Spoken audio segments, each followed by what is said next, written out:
Okay.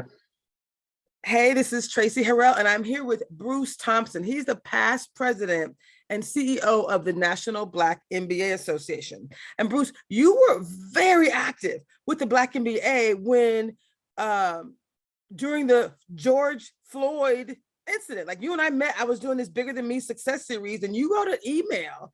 Tell us a little bit about what that was about. It was kind of a call to action, unfinished business, I think it was. Yes, it was a call to action. I think it's important that the National Black MBA Association have its voice heard in those kinds of moments. And that was, I think, a huge moment in our history as a people and the nation's history and the world's history in many ways. And is part of a much larger movement. But it's important that we recognize when we have these moments that the work has to continue, that the work of inclusion, the work of equality has to be made real. And that's the unfinished business. And that's the business that all of us need to be about. Mm. First of all, I think I say a lot, but I got to say, I love you. Like, I adore everything about you. Thank you. You came in as president with a totally different mindset. Not that there were ever anything wrong, but you came in with the mindset around it was about building trust. You said, I want to make sure what we say is what we do. That was critical to you. And that's critical in this work around inclusion as well. So can you talk a little bit about why was that so important? Why was taking action, aligning with your words to ensure you were building trust? Why is that so important? I think, the saying goes, talk is cheap. And at some level it is, not that it's not important. That people say things, but it's more important that people follow through and do things. And I think that's true for our association, as well as for us personally in our personal and professional lives. I think it's important all around that we say what we mean and we mean what we say, and the way we demonstrate that is by our actions.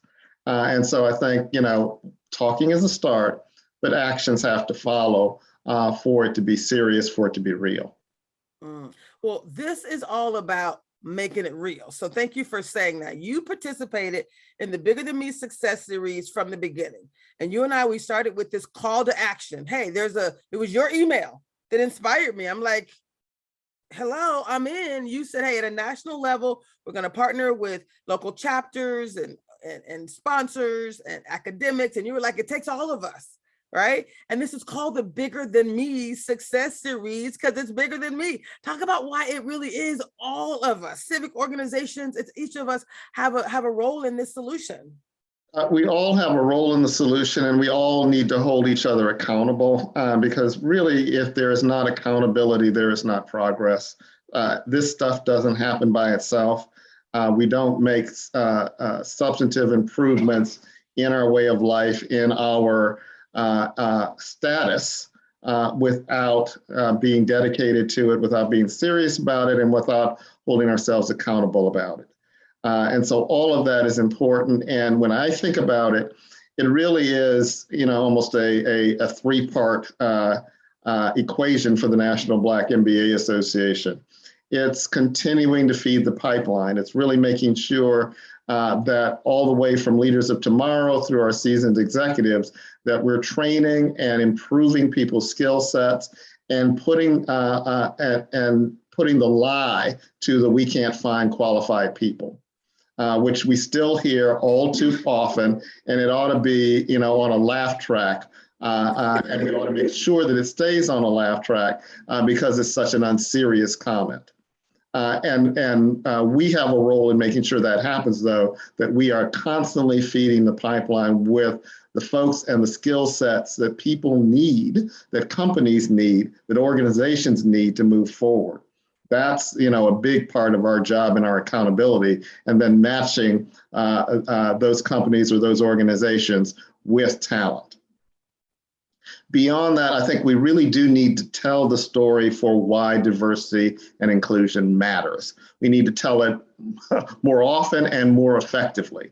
We need not only to develop the research, but to disseminate the research about the fact that diverse organizations, diverse leadership teams perform better, have better results, have better financial results. and that there's research around there, significant, credible research around that, and we need to be sending out the clarion call about that and about why it is to your benefit, majority organizations, to be a part of this movement. It's to your benefit because it'll improve your bottom line at the end of the day. And then it really is on us as well to develop the metrics and get those in use and the templates that we want to see ultimately in terms of progress. Again, back to the point of accountability. If we're not measuring it, if we're not looking at it on a regular basis, if we're not working with our partners to develop the systems and methodologies to track it, then we're really not doing our jobs. Because again, if we're not measuring it, we're not holding people accountable around diversity metrics and progress in that area. Nobody is perhaps where they need to be, but everybody should be on the path to getting to a better place. And the way to do that is to have real measurable outcomes. I love it. Love it, love it, love it. I like to say being in is the win. Just like agreeing that you're on the journey, that's the win, right? And then we can help you on the journey. I consider myself a Sherpa, right? We're talking about these mountaintop experiences. You got to be in, you got to be on the mountain. You got to be in agreeing that you want to do this work. And so thank you for saying that. And thank you for clarifying that we really are all accountable. Bruce, what I love about you is you're by the book kind of guy. You look all serious because you're like, this is serious business. But and it is, and it's not to say you can't have fun. It's not to say you can't smile more than I do. It's not to say that you can't be a happy warrior, but it is, in many senses, a struggle, if you will, if not a war, to move organizations forward, to move people forward, to move ideas forward, and that is serious business, and it's a long-term commitment. And that's what we need to commit ourselves to, recognizing that it's not going to happen overnight. It's not going to happen tomorrow, but we can make progress. I love that. And what I also love about you, Bruce, is you've been willing, you show up. You said, Traci, I love what you're doing. If I can help you, I'm in. And there has not been one time when I called you when you didn't show up. So as we move this next layer of this work forward, it's all going in a book, we're doing a video series. It's like, we got to have these voices, right? It has to be about you. But you were also telling your story as a Black professional who was at a point where you thought you was going to have to go postal, right? Like it's an experience that people are having. So I wanted you to just talk a little bit about, talk to people, someone who's in these organizations, right? And their company is saying all the right things, but their lived experience is less than optimal, to say the least. They're at a going postal moment. What would you lovingly like to say to someone, since you said you've been there as well, as have I, by the way? Yes. I'd say put it in perspective. I think the perspective piece is so important. At the end of the day, it's a job. At the end of the day, believe in yourself to believe, and believe in your skill set to believe, I can get another job, I can do something else, I can do it on my own if I need to. Believe in yourself, and ultimately, every place isn't for everybody. You have to look at your own goals, your own behaviors, your own background, and understand sometimes an organization just is not a fit for you. You've tried, you perhaps banged your head on the wall and said, well, I'm not moving where I want to in this organization. The organization perhaps isn't walking the talk. Maybe that organization is not for you. And have the perspective to step back and say, maybe I need to make a turn. Maybe I need to make a U-turn. I don't know. But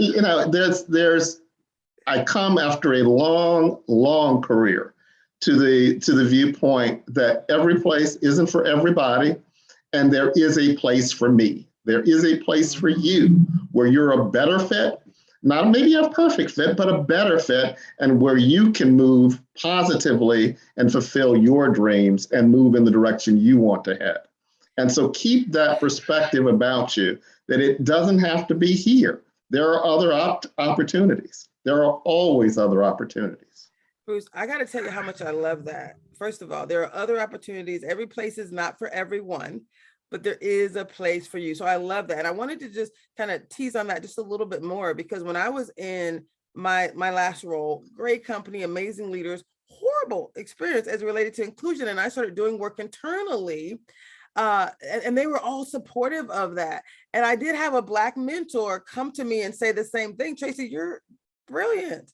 You don't have to stay. And the idea of not having that check appear every 2 weeks was almost like foreign to me. What do you mean I don't have to stay? Like when you're in it, and I just really wanted to change it. Like, I feel like I had a responsibility to change it. So I really didn't have that perspective.